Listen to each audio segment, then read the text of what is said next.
Before we dive in, we just want to acknowledge and honor your time that you made it here today to both learn and think and discuss something that's so important for many of us working in this field. And so I just wanted to give each other a high five. Try to connect with someone in another Zoom box. Maybe you know them, maybe you don't. If you don't see anyone else, you can give yourself a high five. That's always an option. But just move your body a little. I'm sure many of us have been sitting for hours at this point today. So thank you for being here. And we'll get started. So today we're going to be sharing a system of support for students that, and the way that we'll share it is largely in a traditional webinar presentation format. But we invite you to please take notes and reflect as you go, because we'd like to conclude with a robust discussion based on your reflections, your questions, and what you're thinking about. And really, our goal in bringing this session to you is to introduce you at a high level to what we call a primary person model, and specifically making the connection with that model between systematizing one-on-one conferences with students and equity. So we'll think big picture about this type of system, but we'll spend most of our time on one aspect of the system around conferencing.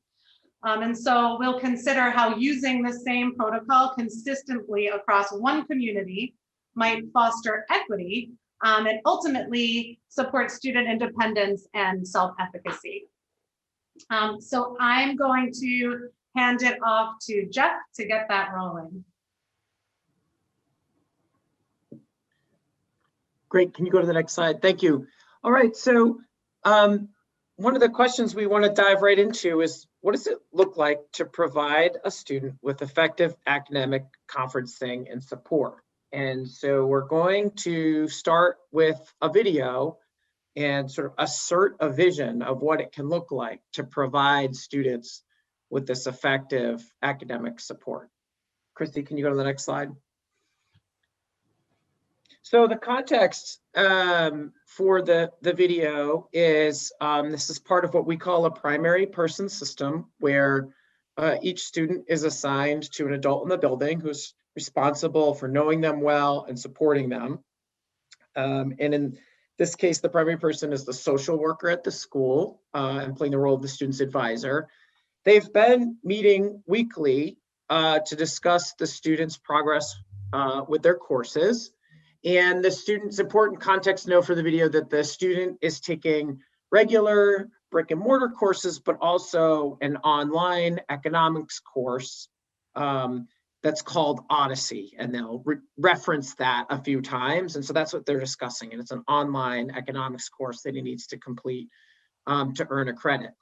And in previous meetings, they have been focused on completing the assignments for his economics course, but the student to this point has not made much progress at all. And so now we're going to jump in to the video.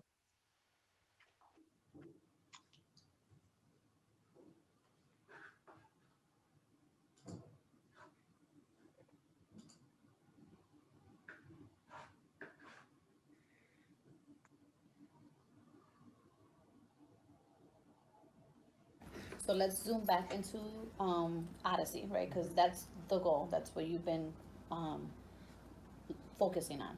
So you're stuck on it, yeah, right? Sure. Let's be realistic. So in regards to where you are now, let's make it realistic so that way you aren't stuck on reaching the 80%. Now let's just work on the one assignment that's holding you back from it. So you're now on the graph piece of the assignment as one of the projects, right? So let's complete the graph, right? Have it done by, what do you want to do? Friday. By Friday? Yeah, okay. Sure. And what's going to be your strategy to make sure that that gets completed by Friday? My strategy, depending on time management, is to go home and just at least put an hour or something into it. But today is to actually go home because I do have the time to put in Odyssey work. Okay.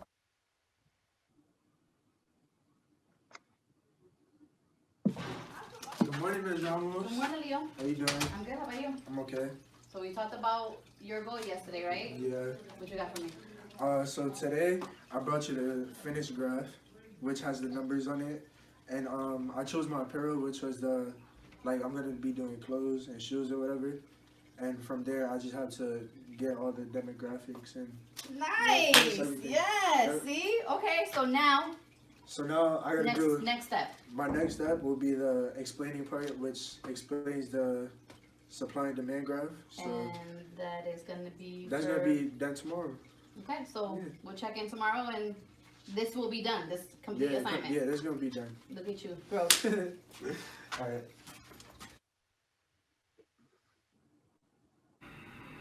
Action. Good morning, Mr. Ramos. Good morning, Leo. How are you? I'm good. How are you? Good, thanks. So Mhm. I'm really excited because I know yesterday you Yeah. banged out the graph Mhm. that was lingering. So you said today you're gonna have that explanation. Yep. So That's what I have done today. nice.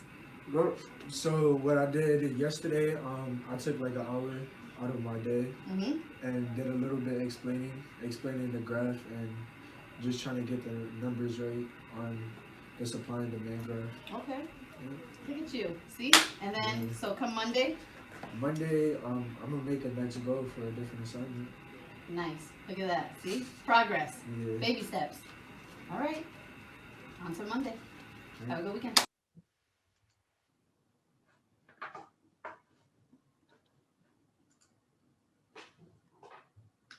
Great. So, yep, right there's good, Christy. Thank you. So what we see in the video is Athania taking Leo from a place where he had been struggling and he had been setting goals along the lines of, oh, I'm going to get 80% of the work done for this class. And she went from there and got very specific and concrete and set a very sort of narrow action step. And then that led to this virtuous cycle of completing work. And so in fostering a sense of efficacy for the student. So she broke it down for him to make one step, complete the graph. And she quickly checked in on that. He completed the graph. Okay, let's do the next step. And so she was able to catalyze progress for him by really getting narrow and specific and immediate in her coaching. This aligns to some of the principles in a paper that the Aurora Institute recently put out around focusing in on an action, ensuring success. And you could see that Athani was doing that by checking in immediately and not letting a lot of time go by. And then that can fuel motivation and a sense of efficacy. And we talk about this idea of getting to that high five moment with the student where they feel like, yes, like I've completed something, I have momentum, let's keep going.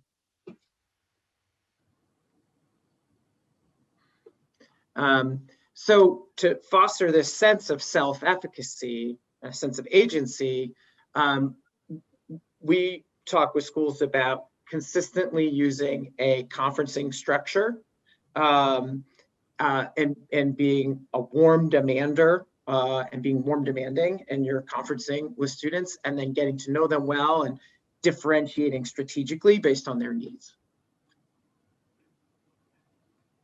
Great, thanks, Jeff. And we're sorry that Athania wasn't here, but certainly that was one of the highlights that she was going to share too, was about getting really bite-sized was so difficult at first, but then as they were practicing and using the same protocol again and again, she got better at it, the student got more used to it.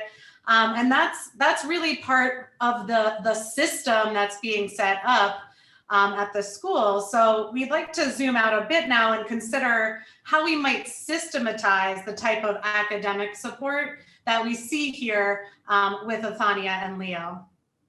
And that is what we're talking about as we call the primary person model. And so the idea here is that we can be really good at relationships and culture building, but without a system and a structure for conferencing, we are potentially missing an opportunity for student self-efficacy across the board. And so when you develop a system, everyone understands the expectations of the time with the primary person, the student, the primary person, the administrator, folks supporting the efforts. And this time can be strategically carved out for support touch points. And ultimately, every single student has an adult who they know they can go to with questions or issues, and especially who is making that time in their schedule for them for this purpose. So the primary person model organizes student supports in a way that is student-centered and systematic. The adults in the building who hold the role of primary person would have a caseload of students similar to a homeroom or advisory. And there are two core purposes of this model. So the first purpose is to ensure every student has the adult in the building I just mentioned, who they trust, who knows them well, who helps them reach their full potential. And the other is to support all students in making academic progress in an ongoing basis. So really, relationship building is the key to enabling both of these objectives. And in the primary person role, they will uphold high expectations for the students in their caseload as a means of developing strong relationships. We'll talk a little bit more as we go. So I just wanted to pause and mention primary person model that we're talking about is not synonymous with an advisory, a homeroom, or a crew kind of a model. It might be set up to happen during an advisory time, or the advisor may also be the primary person. But the exact scope of advisory differs so greatly from school to school. And in many cases, it's a catch-all for responsibilities that don't really have an owner elsewhere. So that sometimes includes attendance, tracking behavior, community building, SEL lessons, other curriculum, and more. So the primary person model intentionally does not address all of these roles. Ultimately, it's two responsibilities: holding conferences with students in the caseload and serving as a liaison to other sources of student support, including content teachers, the student support team, families, any other external resources. So the key to setting up a strong and effective model is it to ensure that these responsibilities that I'm talking about are managed systematically. So it's part of the way of doing business in the school, rather than an add-on in an advisory that could fall by the wayside when things get busy. So we wanted to just share a little bit of grounding philosophy. You may have seen, there's a recent article in the Times by Jal Mehta, Make Schools More Human, where he shares similar thinking to what we're talking about today, about how our most important goal is understanding our students. And he says that partnering with families to raise successful human beings is our purpose. And so as remote learning happened widely this spring, we at Springpoint conducted an interview project to help inform our work with partners, and we resoundingly heard that a strong primary person model was the key lever for student engagement. I don't think that's a surprise to any of us, but it's the intentionality of those relationships that really made all the difference. So because we know that keeping students connected with a strong and consistent advisor is essential for student self-efficacy to be possible. So the other kind of grounding philosophy that we'll talk about today is around Zoretta Hammond's work. And she refers to this relationship as the Learning Alliance. And this was affirmed during our interviews as well during the spring and summer. As I said before, that this was the key lever for student engagement, was ensuring every student had a learning alliance or partnership with an adult in their school community. So as I said, we'll refer a bit to Zoretta Hammond's work here. I'm sure many of you are familiar with it or have used it as well if you haven't.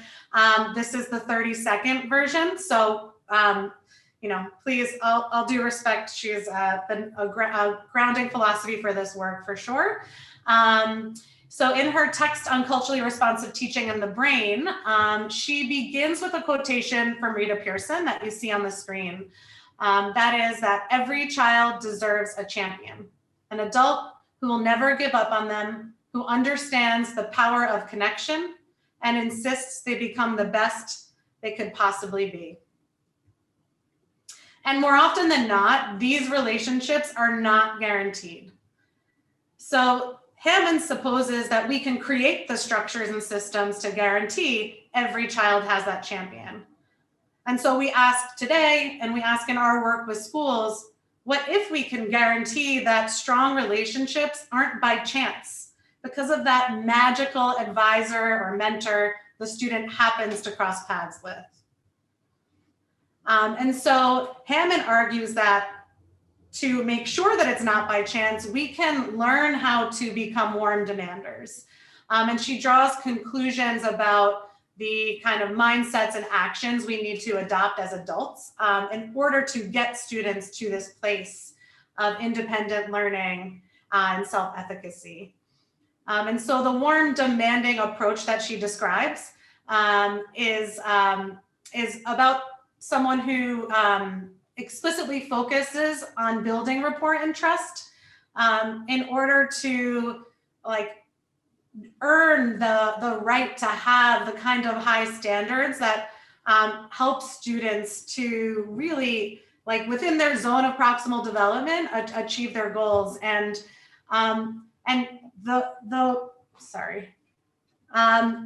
the way the balance between warmth, showing personal regard, and the encourage a productive struggle is what allows students to view this type of person in their life as caring, because it's a mixture of regard and high expectations. So I just want to return once more to think about, what Hammond is saying. We can systematize this. We can learn to build these relationships across a school. And so no longer does there need to be inconsistency with student relationships.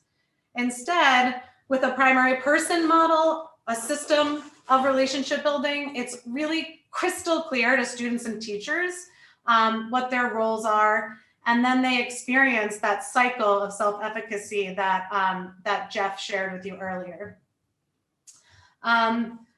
So I think Jeff will actually talk about some practical measures to get us there. You just heard some of the philosophical underpinnings and about the high level primary person system from me. And before Jeff starts, I'll share, I'm sure a lot of you have questions about logistics and nitty gritty. Completely understand that. I would hold on to your questions about that, and we'll have a chance to maybe batch some responses for you at the end. So Jeff, let's get practical. Yeah, great. So exactly as Christy said, how do you take some of these high level ideas and concepts and operationalize them into something clear and concrete and into a system? Next slide, Christy, please. So we think about this in terms of these kind of 3 steps of establishing structures. Some of you are asking about this in the chat in terms of finding the time to do it. But the structures include setting up portfolios, small groups of students to one adult, making sure there's time allotted in the schedule to meet regularly, etc. And then thinking about how to help differentiate and so that the primary person is not they're using a standardized approach, but not one that is one size fits all. And we're going to talk about a tool we've developed to help differentiate different sort of profiles of students. And then the last piece we think about is developing skill and observe, and like any new initiative that you want to observe, coach, and then progress monitor so you can adjust along the way. And so we want to delve into each of these a little bit. Christy. Yes, I want to talk about differentiation. Could not click the slide forward, but I got it. Thank you. Yeah, so I wanted to just mention, you know, what Athania showed us in the video was the key, right? Getting to that high five moment with the student, where the student finds success, you know, quite literally when you high five them in the hallway, or in our case on Zoom. So in unpacking how she did this even further, and thinking about how Athania knew how to focus her time, was really beginning by differentiating. Who are the students she was working with, and what did they need? And so we in working with our partners on this, have developed a tool to support with that, that we'd like to share with you, and we call it the conferencing matrix. I often have a picture of the film The Matrix in here, but I spared you, so I will just talk about it instead. You know, we all know that students have different needs, and the goal is individualization, right? Individualizing our support as much as possible. But this is a place to start. And we want to honor, you know, student identity is not as simple as 4 profiles. And how in general, though, this can help us to really get started with a strategy, because there are commonalities and there are common action steps that we can take when we work with students. So I just want to like orient you to what you're looking at. This matrix is has 2 pages, and we'll share the link with you at the end of the session. But the first page is just an overview, and it moves from investment.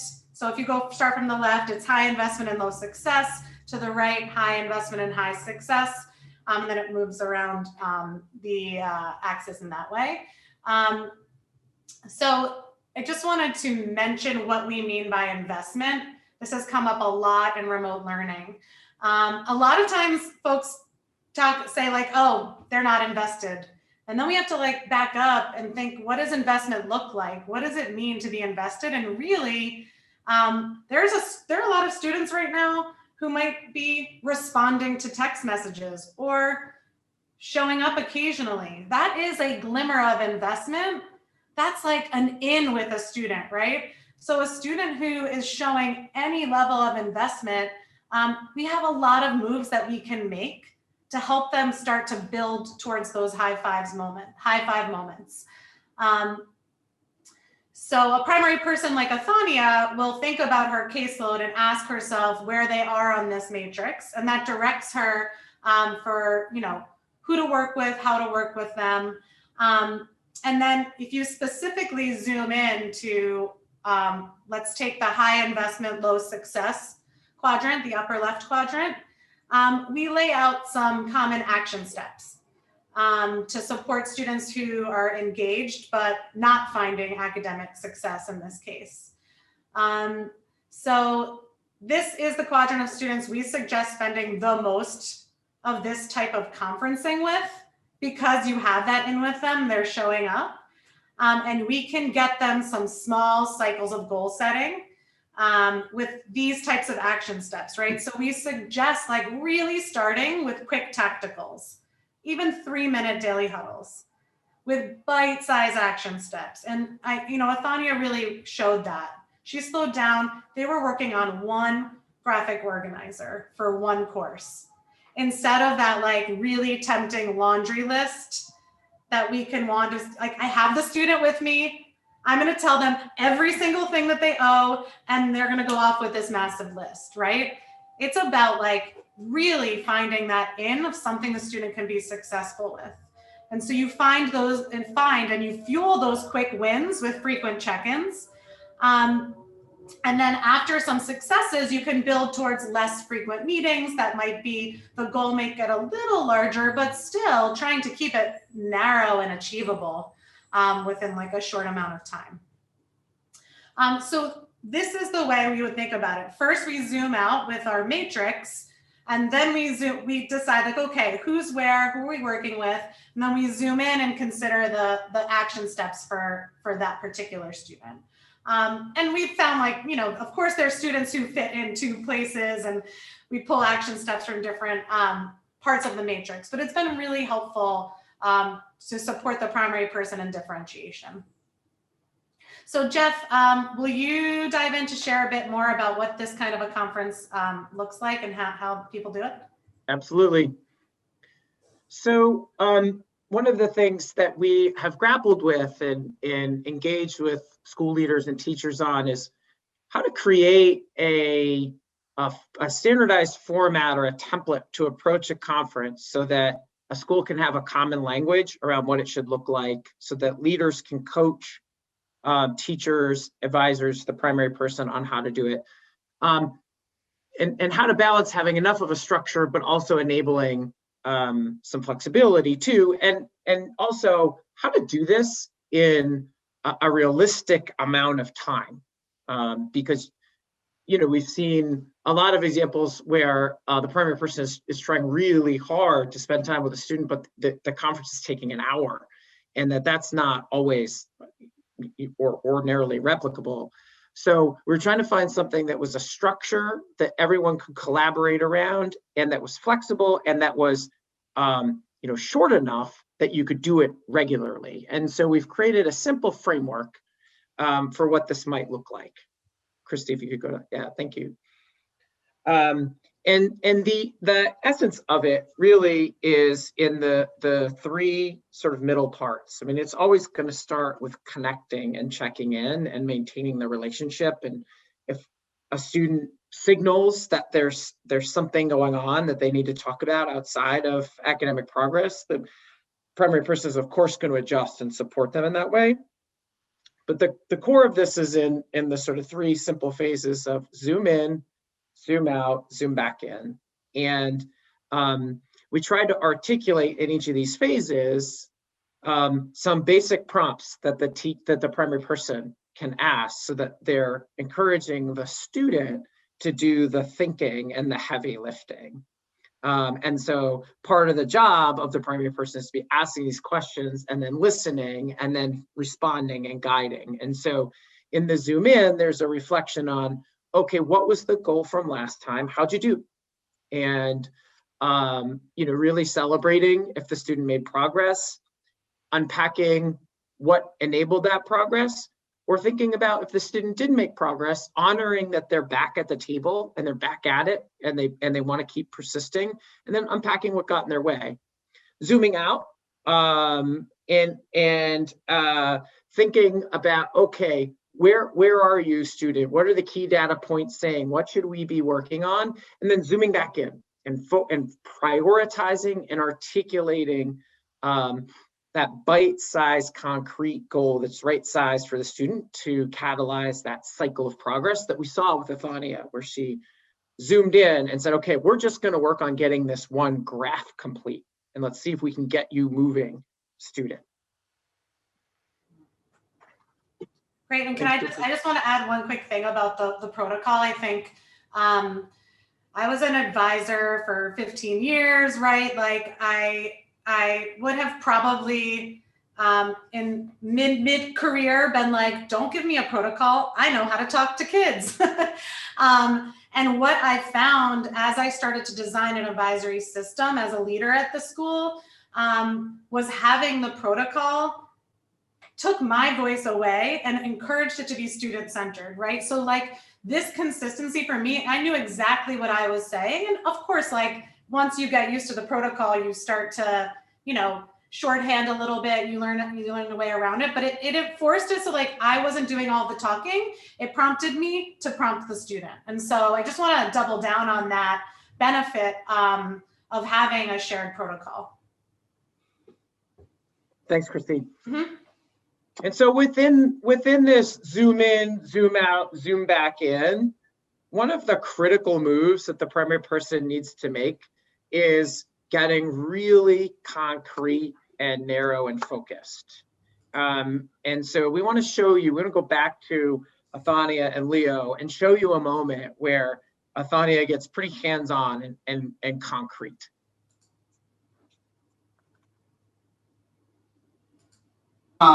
So with the projects being the issue, let's take a look, because I don't realize like where you guys get stuck on Odyssey where. So if you can show me, then we can talk about it a little bit, and then I can understand it. So basically, like most of everything is gonna be like projects. Okay. So that's all you have remaining? Mm-hmm. And because it's, the content is a little harder, that's why you kind of been procrastinating on. So which one? Let's see if we can tackle one of them, so that way we can see like what the. So what I'm working on like currently is the supply and demand graph. Okay, so let's look at that. Supply and demand graph.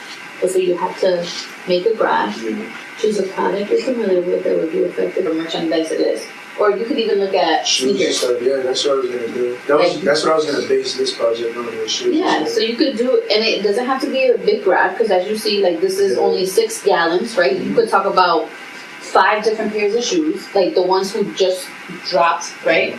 And then see which ones started at what price, and then which ones sold more. Sure. And then it will show you like the demand versus the supply. Because obviously if something's cheaper, maybe the demand is more. Right.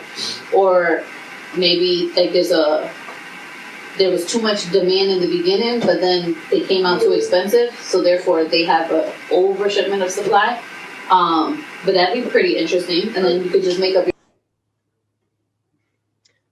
So there's this key moment when Athania like opens up the laptop and says, let's actually look at this together, right? Which she's not just talking with Leo like kind of around the work at a high ethereal nebulous level. She's getting very concrete. They open up the laptop, she looks with him at the display he's seeing, then says, all right, well, let's pick one of these. Let's open it up. Let's look together at what you have to do. And so by rolling up her sleeves and getting, really concrete with the student, the primary person is able to narrow in on one small thing and even start to brainstorm out some ideas with him to set him off and set him up for success and help him feel, not overwhelmed by all of these assignments that are listed on this online course interface, but zero in, take a step, get moving. So we think that's an essential move of just getting concrete when you zoom in and set the goal and not talking around the work. So again, we wanted to feature a few pieces of this as we think about creating structures, differentiating, and clearly the differentiation comes through your relationship with the student and what you know about them, but also using the matrix to classify which profile the student fits into, because it suggests an approach you might take with that type of student. And then helping to build skill and by articulating a clear framework that's not overwhelming, but that is a framework that you can use, and creating a common language, then you can develop people's skill in conducting these conferences and applying the tools. So, and I just want to add too, back to the Hammond piece from the beginning, and thinking about creating an equitable system for students. No longer will someone fall through the cracks, so to speak, right? If each primary person has a small caseload of students that they're responsible for, that they're checking in on, that if you were an administrator, that you know exactly who that person is working with and you can support them in that way. It's such a powerful model to ensure that every student has someone who is that champion for them. So great, thank you. So I think we have time for a bit of a discussion, some questions. And I wanted just to invite everyone just to take a moment to reflect about what Jeff and I were able to share with you, and hopefully we honored Athania's perspective as best as possible, and we'll get to hear from Tom a bit in the discussion too. just any like connections that you're having, any questions you may have, just take a minute, and you're welcome to add anything to the chat, and then we'll start a discussion.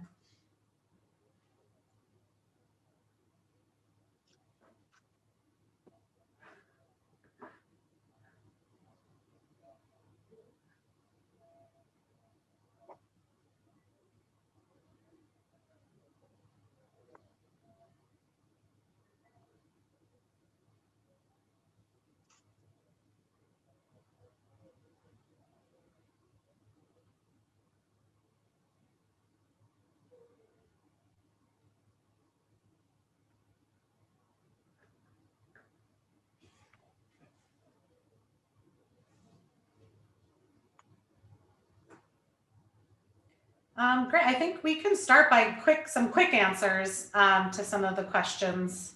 I see a few questions about like how many students per primary person, and then, you know, like how does that relate to the total student body? I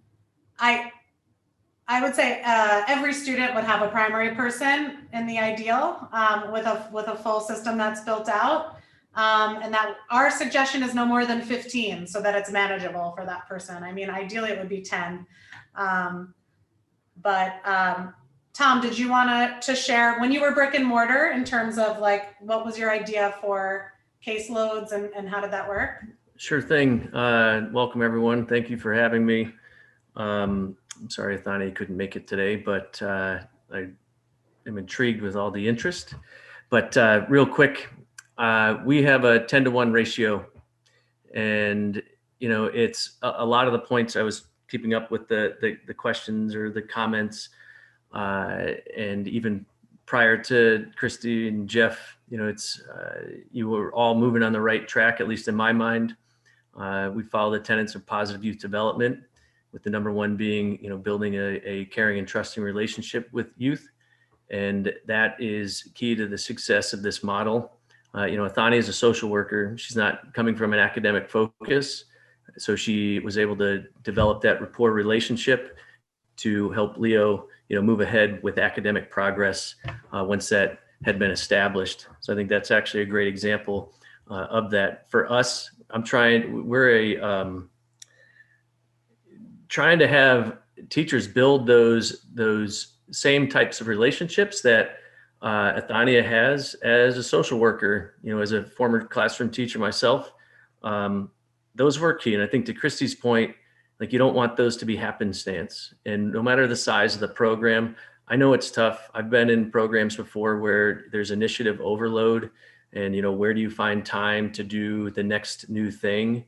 I think this is the thing. You know, I'm not just saying that because I've worked with these folks on this project to build it out, but you know, the good work that you've done when you were a classroom teacher, it was around these things. And then, you know, your history, your biology, your geometry, whatever it might be, a lot of those successes came from it. I do think the matrix, you also know who needs the most support. So you can sort of identify who might get the quicker check-in, who you need to spend a little more time with. And, you know, through our work in building this out, you know, the thing a lot of kids will do, and a lot of us do, are make these broad brush goals. So I guess one of the ahas for us to find student success, and so you can reach that high five moment, is, you know, making them bite-sized, chunking them out for kids, and then having those follow-up conversations. You know how it is to, you know, have a conversation with your evaluator in September and not review it again until May. So can you have, you know, will there be more growth if you have more continual conversations about your own personal growth as an educator? And I would liken that to our students' personal growth in their role, you know, their personal development and their academic development. I'll pause there because I would just want to say just enough until, you know, there might be other questions. Thanks, Tom. Jeff, anything to add before I shift? There's a few other questions we can respond to. Yeah, I mean, I think there's a few questions around time, right? And how to make this a priority. And I mean, part of this is that our work with the primary person grows out of a broader theory of action we have around what's at the core of creating great schools. And we think this is at the core of it. And so therefore, it should get time. And I think there's something to be said for initiative fatigue and kind of pulling the weeds of initiatives that might not be having the impact that you want, and kind of creating the clear, fertile ground to get this moving. And then I think the other piece is, again, we're trying to create a fairly simple and efficient structure. Zoom in, zoom out, zoom back in, that can be done efficiently. And that, as Tom was saying, in some instances, some students need more time and more longer formal conferences, and other students need quick check-ins in the hallway or in the lunchroom or during class as you're circulating to give feedback. So I think there are some ways to think about doing this in really bite-sized ways, in a flexible fashion. Could I offer one other thought on that? So I think from a teacher perspective, especially at the secondary level, the question often is, how am I going to do this? This isn't my focus area. That's oftentimes where advisory, some of the difficulties with, and that umbrella, a lot of the other programming, where this gives the teacher a nice, concise tool. And it also allows, in a team approach, that they are, as Christy said, speaking the same language. I can go in as the administrator, even if Thania is offering support as we build this into our program model, to be having common conversations and to help each other, to support each other. And then that students are, oh yeah, so for the logistical piece, we believe in this. We call it learning to live. Some might equate it to our advisory. We have a strong SEL component to impact. And we build this in at the beginning of every week. It's every Monday we do this, or every Tuesday when we had Martin Luther King Day off. We make sure that we hold to this, because I do know in a lot of settings, advisory becomes, the class meeting here or this there, or it just ends up as a homework time. So if you believe in it, as Jeff said, you make the time for it. And then with that, something else might have to go. So that's how we build it in the beginning of the week. We call it a sort of goal setting check-in to kick the week off. And thanks, Tom. You're making me think too. There's a few questions about time and structure, and there's how do we balance this with all of our other tasks? If you don't have Tom as your administrator, right? Or if you're an administrator and your hands are tied right now in terms of time, and you're interested in this model, I would suggest piloting it with a small group, either yourself if you're a teacher, and bring the students in, right? Hey, I'm trying out this way of meeting with students. And I want to understand if it might be something for everyone to use.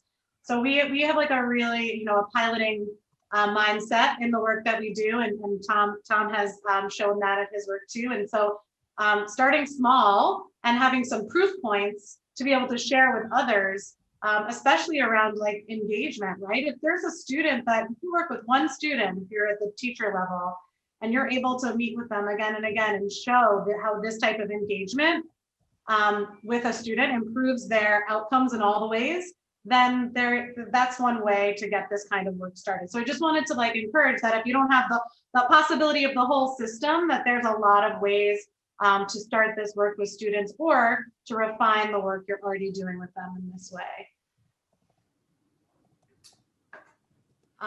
Great. And then there's a question about data with school leaders about the effectiveness of this model. And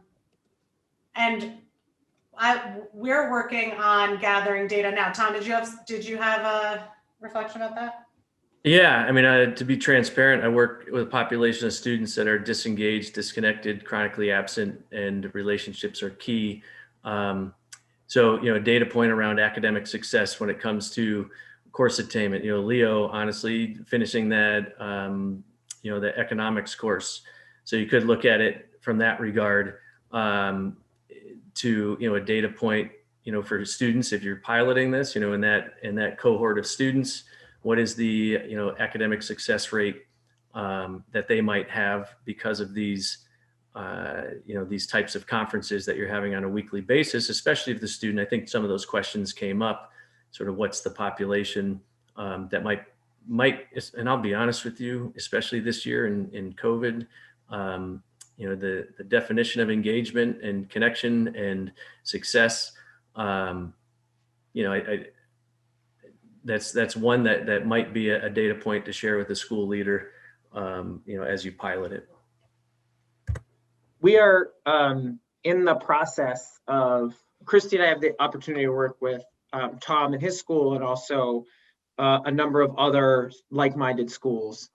And we're in the process of coaching some of the primary person advisors on this process. And I think we're seeing a couple things. We're seeing that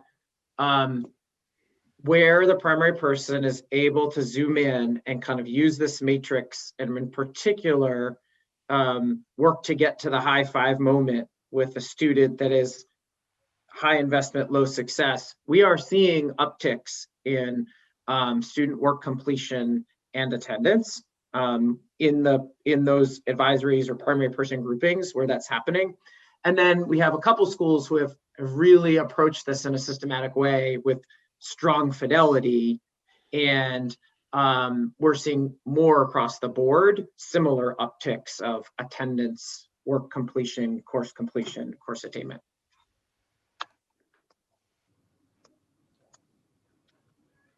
Great, thanks. I think there was one more question from Sarah, thank you, wondering about students having a voice in who their primary person is. And then if you would loop that primary person or change it from year to year. And I like, our guidance would be, it depends on your community, right? I would say, Tom, you might have how you did this, but one suggestion in setting up the system is ensuring that, like anything, right? If you're creating groupings, there's a lot to think about, and ensuring that, one primary person doesn't have 15 students who are low investment and low engagement, who they'll have to be like calling every day, right? So like sort of varying the types of students who folks might be engaging with. That would be my response to that. But I don't know if Tom or Jeff had anything to add there. I can share briefly.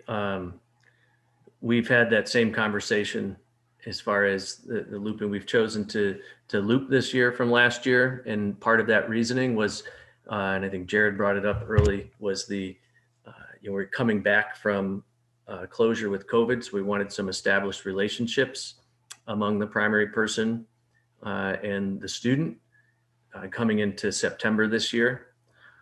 We also have just another question that might come up is we have cross-age groups. Some folks have asked, should you, have affinity groups or cross-age? We, for this, have utilized cross-age groups, and then at other times during Learn to Live, pulled, affinity groups together. But for this, that we look at it as, having some peer modeling for the older students and some of the younger students at Impact. Awesome. I think we got to all of the questions that were in the chat. If anyone has another question or wants clarity around anything that we shared.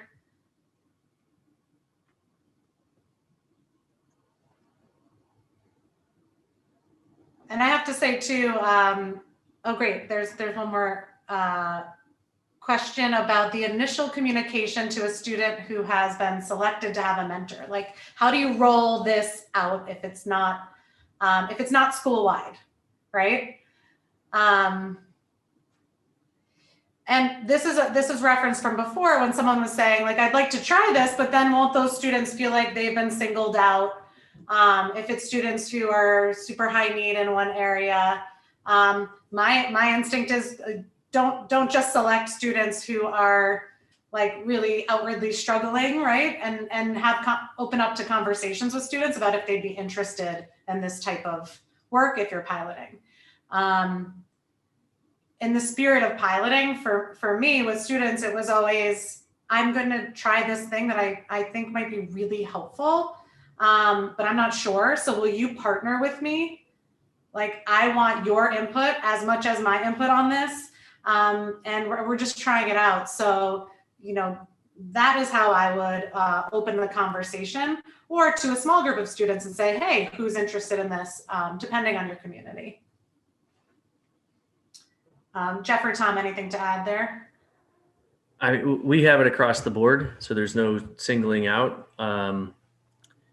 I just think, to be honest with you, my own editorial is when you look at even Christy's reference, that article at the beginning, Making School More Human, when you think about what kids need right now in our world, as we learn mostly remotely or in person with masks on, there isn't a ton of human connection. And this is, I think, an opportune time to connect with kids, even if they are in that, whatever quadrant they are in, to help them work through this and to find success wherever they are. I appreciate that, because I think kids, I saw Jared's comment come up. I think it allows for some of that teacher back to the student. I mean, that's what I tell kids all the time. We gain a lot of energy from our work with you. Awesome. I think that was perfect. I'm gonna pause on that. That was more inspirational than anything I could say in this moment. I just wanted to, you know, thank all of you, and I'm gonna shift to the wrap up. We have a few resources to share with you. These will be shared, I think, on a follow-up email as well. So I think we can pop these in the chat too. We have the conferencing protocol and the student profile matrix to share with you. Thank you, Angela, for sharing those in the chat.